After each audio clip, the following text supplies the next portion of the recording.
Delete कर देता हूँ, ठीक है।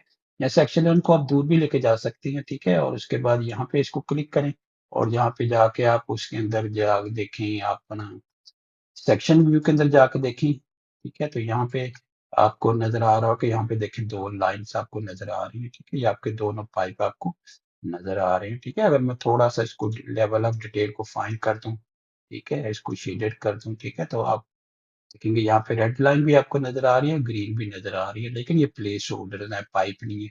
इसी तरह आपका जो है नीचे जो आपका सूरत हाल है वो भी आपको नीचे से बेशक आप थोड़ा सा ऊपर कर देंगे तो आपको हो सकता है वो भी नजर आना शुरू हो जाए नीचे, ठीक है। तो इसमें थोड़ा सा आप इसे कुछ उसे ऊपर कर दें, ठीक है। तो यहाँ पे जाएंगे तो यहाँ पे देखें आपके पास ये आपको नजर आना शुरू हुआ। प्लेस होल्डर एक लाइन होती है ना, एक लाइन होता है, सिर्फ डॉट ही होता है, ठीक है। तो ये देखें आपके पास, ये देखिए ये पाइप नजर आ रहा है आपको, ठीक है।